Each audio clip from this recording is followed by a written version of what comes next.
It began in 1839, in a Europe teetering between two worlds, one foot firmly in the traditions of the past, the other stepping into the strange, uncharted territory of modern science. In Paris, a man named Louis Daguerre stood before the French Academy of Sciences. In his hands, not a painting, not a sketch, but something the world had never seen before, a moment of reality itself, frozen on a polished sheet of silvered copper. It was the birth of photography, and for many Victorians it was a miracle. For others, it was an omen.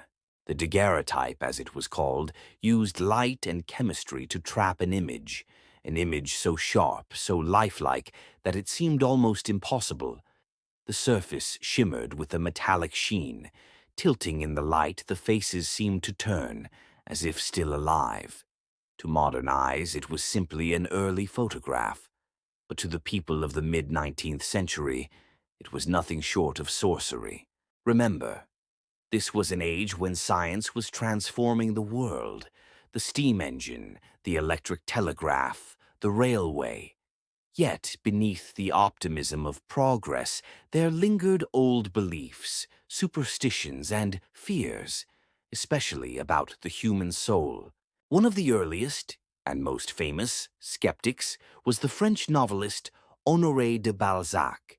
Balzac was convinced that every living being was composed of multiple layers, fine, ghostly membranes of the soul. When a person was photographed, he claimed, a layer of this essence was stripped away, captured forever in the image. Too many photographs, he warned, and a person could wither away, their vitality stolen by the lens. Balzac was not alone in his suspicion.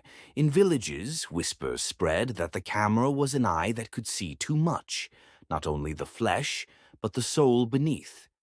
Some called it the mirror with a memory, and to a Victorian mind, memories belonged to the living, not to cold sheets of metal and glass. And then there were the chemicals. The daguerreotype required the plate to be coated with silver iodide, then developed in mercury vapor. The smell was acrid, metallic. In a darkened room, under the red glow of a lamp, the image would appear as if from nowhere, ghostly shapes resolving into a face you knew. It was creation, without a paintbrush, art, without the artist's hand. For the sitter, the experience could be unsettling. You would sit on a high-backed chair, a metal clamp fixed behind your head to keep you perfectly still. The photographer would vanish beneath a black cloth, the lens staring at you like a single unblinking eye. And then, the command, hold still. For 30, 40, sometimes 60 seconds you would not move, not even to blink. When the exposure ended, you would step away and wait. Only later would you see yourself, frozen in that moment, staring back with an intensity you didn't know you possessed. Those eyes, so alive and yet so still. To some, it was like meeting your own ghost. The Victorians were already a people obsessed with death. The average life expectancy was barely 40. Illness, accident, and infection took friends and family suddenly. A photograph, then, was not just a likeness. It was a form of preservation. And therein lay the fear. If this silver plate could hold a part of you after death, perhaps it was taking something from you while you lived. Stories began to circulate of people who had been photographed and, soon after, had died. Coincidence, perhaps. But to the Victorian imagination, these were cautionary tales. Photographs were not yet commonplace.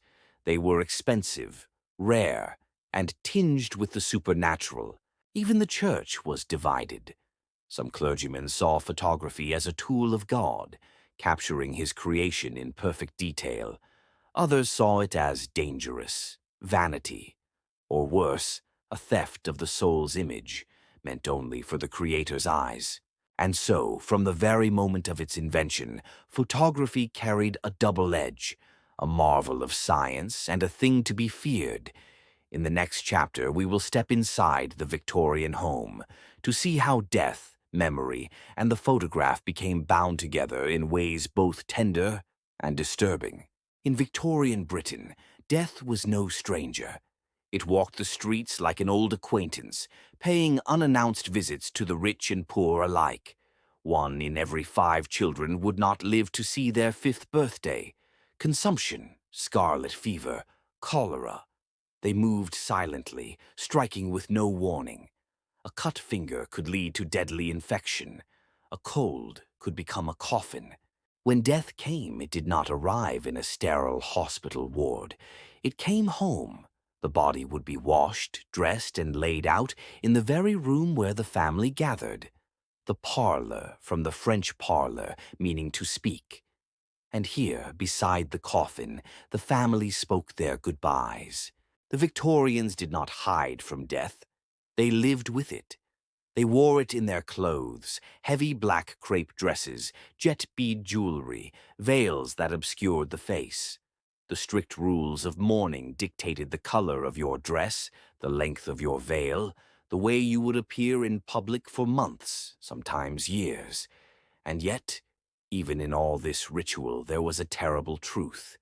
Memory fades. A mother's face, a child's smile, a husband's eyes, all blurred with time. Photography offered an answer, a way to fix a moment in silver, so it could not fade. But there was a problem. For most families, photography was expensive. You did not go to the studio every year for a casual portrait. For many, the first, and only, time a photograph was taken was after death. Post-mortem photography became a quiet, solemn industry. The photographer would arrive at the home carrying his heavy equipment and glass plates. He would set up in the brightest room, draw back the curtains to let the light pour in, and prepare to capture the image of someone who would never move again. Sometimes the deceased were posed as if sleeping, head resting gently on a pillow. Sometimes they were arranged among the living, siblings seated close, parents standing protectively behind. In the image, they were part of the family. Still, this letter, written by a grieving mother in 1863, was one of thousands. To her, the photograph was a comfort, a way to touch her daughter again, to keep her present in the home. But to others, these images were unsettling. To sit beside a dead sibling for a photograph, to hold their hand and stare into the lens. For some children, this was their earliest memory. And then there were the technical challenges. The living must stay perfectly still for the exposure. The dead, of course, could not move, but sometimes their heads would loll, their eyes would sink closed. Photographers used hidden stands to support them, wired their bodies upright, even painted pupils onto closed eyelids to give the illusion of life. In the photograph, they appeared alive, alive enough to blur the line between life and death. To some, this was beautiful. To others, it was eerie, as though the camera had pulled the dead back across the threshold for just long enough to capture them. The Victorians kept these images close, framed in silver lockets, tucked into family albums, displayed on mantelpieces. Visitors to the home might see a portrait and never realize the subject had been dead for decades. There were critics, of course. Some called post-mortem photography morbid, indecent, a fascination with the macabre. But for those who had lived through wave after wave of cholera, scarlet fever, and influenza, these portraits were not about morbidity. They were about memory, about defying the cruelty of forgetting, and yet there was still the whisper of fear. The belief, not yet entirely banished, that each photograph took something from the subject, even a subject already dead. In a world where the soul was an invisible, fragile thing, who could say for certain that it remained untouched? In the next chapter, we will follow the photographer into his workshop to see how light, glass, and dangerous alchemy gave birth to these ghostly images, and why their very creations seemed to confirm their supernatural power. To understand why the Victorians feared photographs, we must first understand their relationship with death. Death was not a distant event. It lived in the very heart of the home. In the mid-19th century, the average life expectancy in Britain hovered just above 40 years. For children, the odds were even more grim. 1 in every 5 would not survive beyond the age of 5. Illnesses that we now treat with simple medicines, scarlet fever, measles, tuberculosis, were often fatal. A cough in the night could mean a funeral in the morning. For the Victorians, mourning was not a short or hidden process.